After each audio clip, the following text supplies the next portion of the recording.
Halo guys, di video kali ini aku bakal bahas lagi susu apa aja sih yang aman buat kita sebagai penderita asam lambung GERD, dan susu apa aja yang Bunda konsumsi pada saat berjuang melawan asam lambung GERD anxiety. Nah, di sini aku bakal bahas apakah susu Unland boleh dikonsumsi oleh penderita GERD dan juga susu Denkau. Jadi ini sudah banyak banget aku tampung ya pertanyaan ini. Di video kali ini aku bakal bahas, pastikan kalian nonton video ini sampai selesai. Bantu aku like, comment, share, dan subscribe.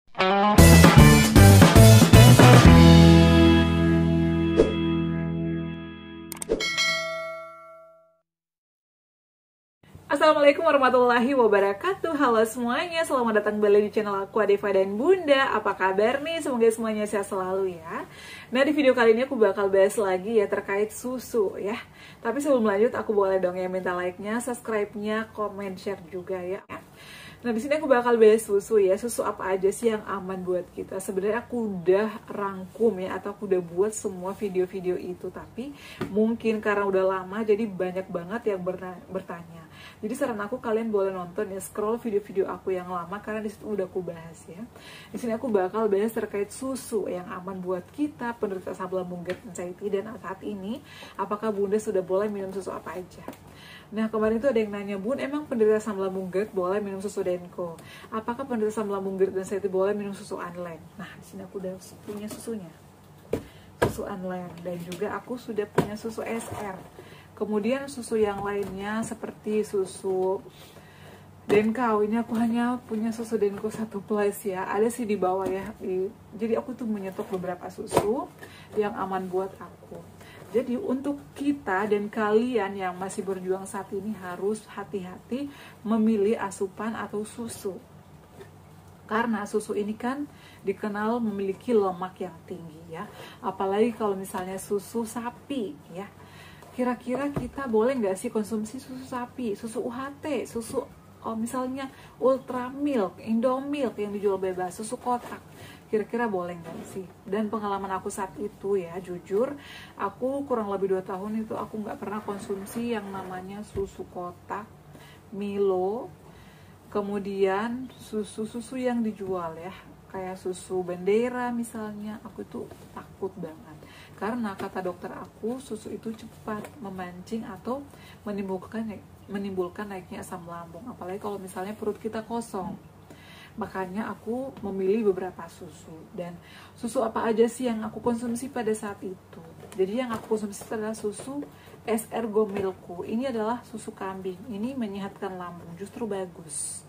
Ya, karena ini kandungannya bagus, terbuat dari kandungannya itu ada daun kelor ya di sini. Kemudian ada ekstrak ikan gabus dan juga madu. Selain itu juga ada susu kambing bubuk. Jadi ini aman. Aku juga pernah coba, sampai saat ini aku masih konsumsi ini. Ya. Kemudian selain susu SR Gomilku, aku juga minum susu kedelai. Itu aman. Ya. Tapi biasanya aku konsumsi itu adalah setelah makan. Ya.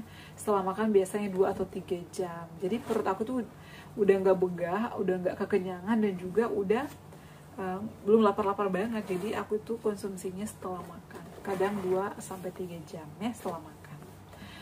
Kemudian selain susu SR sama susu kedelai, aku juga minum susu almond. Itu juga aman buat kita ya. Tapi aku tuh senangnya itu rasa original, karena kan biasanya ada beberapa varian rasa ya. Kayak susu SR nih, ada 3 rasa, ada strawberry, coklat, dan juga original. Aku tuh milih yang selalu original, dan yang cocok sama aku tuh memang original. Sama halnya dengan susu almond ya, ada coklat, ada beberapa vanilla. Aku tuh cocoknya itu adalah original ya. Kemudian ada juga susu kacang mede, itu juga bagus ya buat lambung. Tapi aku belum pernah nyoba sih ya. Yang cocok sama aku itu adalah pokoknya yang kedelai sama yang susu SR. Kemudian setelah itu juga almond. Jadi kalian boleh konsumsi. Untuk link pembeliannya aku cantumkan di bawah sini, atau kalian boleh beli di supermarket, minimarket kesukaan kalian, terserah. Yang jelasnya itu adalah susu yang aman sama aku, susu yang aman untuk lambung ya. Nah, kemudian selain susu SR, kalian juga nanya, kira-kira boleh nggak sih minum susu Unland atau susu Denkau? Boleh nggak sih minum susu Denkau dicampur dengan energen? Karena itu bisa menggemukkan atau menaikkan berat badan.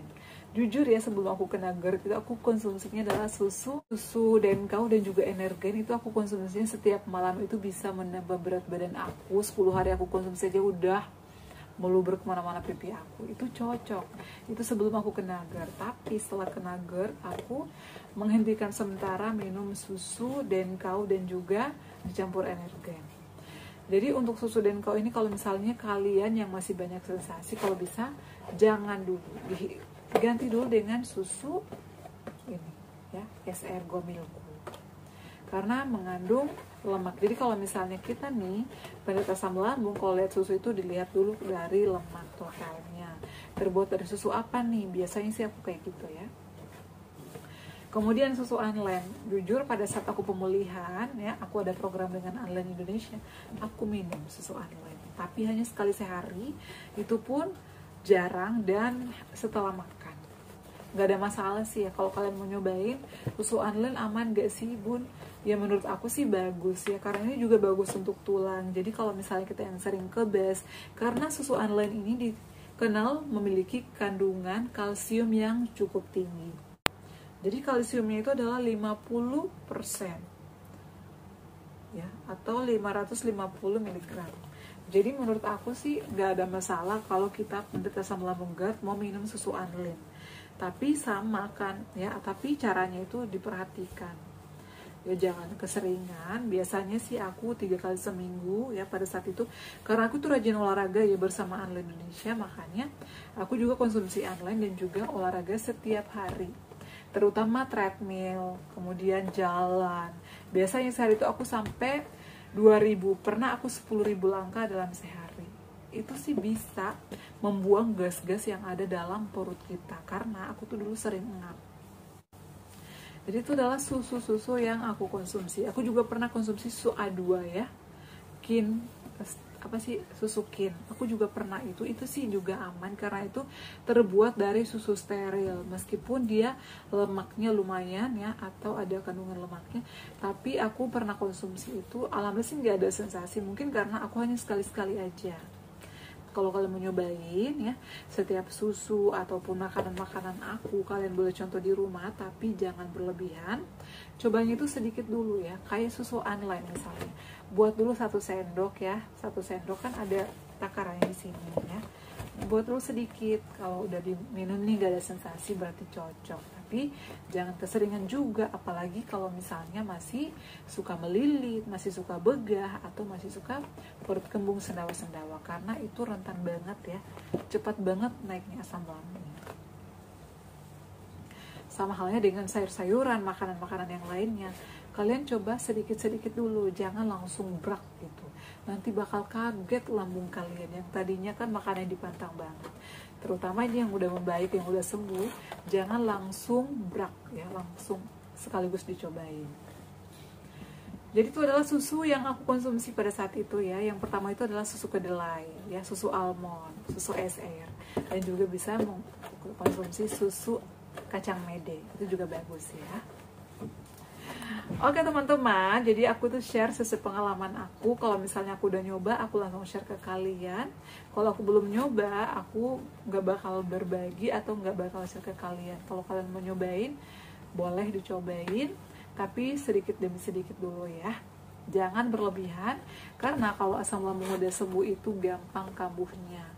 Kalau kita kecapean sedikit, kalau kita stres sedikit, kalau kita telat makan sedikit, kalau kita nggak menerapkan pola makan yang baik atau tidak menerapkan 3P, itu bakal cepat kambuhnya. Ibarat luka yang baru sembuh, tiba-tiba misalnya pakai kaos kaki atau kena air panas gitu, air hangat, itu pasti langsung dia melepuh lagi, akan muncul lagi luka baru. Jadi seperti itu ya teman-teman. Sama dengan lambung kita yang tadinya misalnya ada iritasi, ada radang, ada tukak, ada luka misalnya. Jadi harus membutuhkan proses pemulihan, proses penyembuhan yang lumayan ya, dan juga gak sekaligus langsung sembuh, butuh proses. Aku ngalamin itu, kayak kalian juga harus hati-hati ya.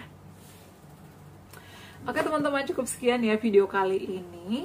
Jangan lupa untuk terus dukung channel aku Deva dan Bunda dengan cara like, comment, share, dan subscribe. Assalamualaikum warahmatullahi wabarakatuh. Sampai ketemu lagi di video-video aku selanjutnya. Bye!